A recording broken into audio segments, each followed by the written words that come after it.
All right, today we're going to look at a topic that is very similar to what we did last time, which was horizontal and vertical translations. What we're going to look at now are what happens instead of when we add or subtract from x or y. What if we multiply?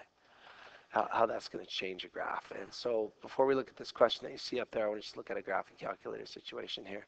And you can see I've entered in some graphs, and the first graph that you see is the graph of y equals x squared, which is your basic parabola.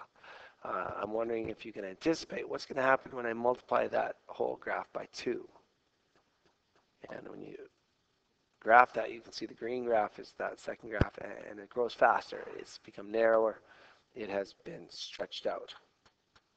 And then what happens if I have a number in front and it's minus?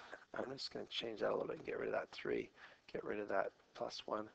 What happens if it's just minus 2 times that x squared? What happens then? I'm not seeing it. Why not? You don't need the brackets there.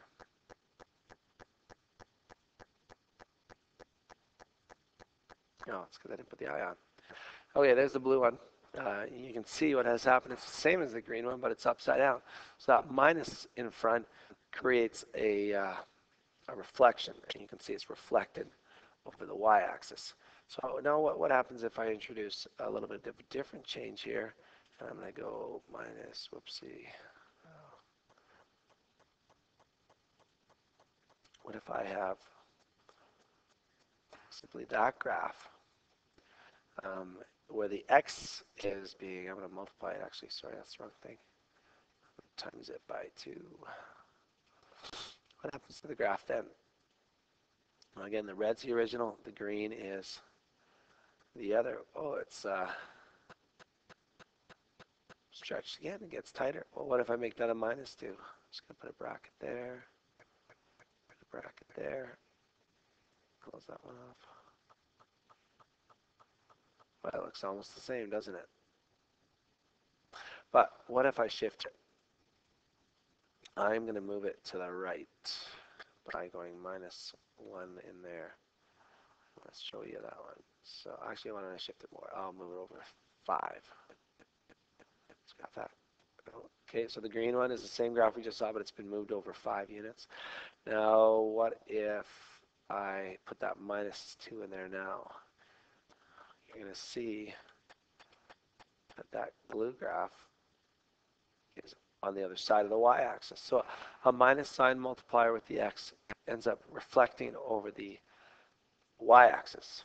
And that's the reflection part. So we're going to stretch by multiplying by a number. If it's a minus sign, it's going to reflect over one of those axes. So let's consider the previous page here where we have the original graph, y equals x minus 2 squared, drawn in all 3 of these situations.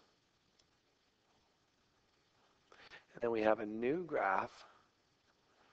We have it's the blue one here, and then a green one, and the pink one. And can we anticipate what these changes mean? Which graph goes with which? So when I look at this first one here, this blue one or dark greenish aqua color, I see a multiplier of 2 in front. So that means it's going to be stretched out more than the original graph. It's going to be narrower. And as I look at these graphs, right away A and B look like they're the same width, and C looks like it's narrower. Now, what about this minus 2? We said before that's a shift.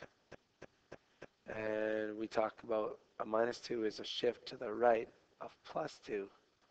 So which one of these shows a shift of plus 2? I'm not sure. Well, let's look at the green one here. We have a minus in front of the x. A minus in front of the x means it's going to be reflected over the y-axis.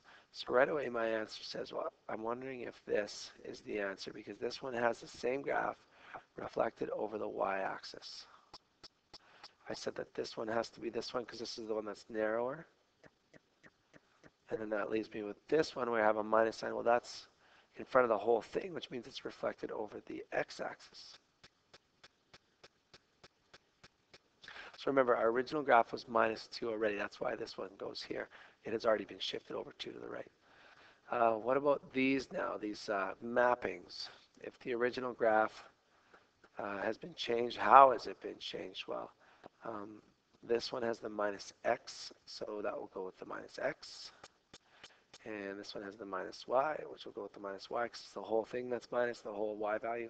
And this one has the narrower graph that's been multiplied by 2. So that's a basic gist of the whole section, and we could do more examples, and we probably will when you get to class, but that's the gist of it. If you want a summary of everything, it's on these pages here, and you can start this assignment, look at your examples in your book. I am not your only source of information. Feel free to find other videos that help you. It's your job to learn, it's my job to help you, and I'll do my best. And that's it for 1.2. We just got to get to work and figure it out.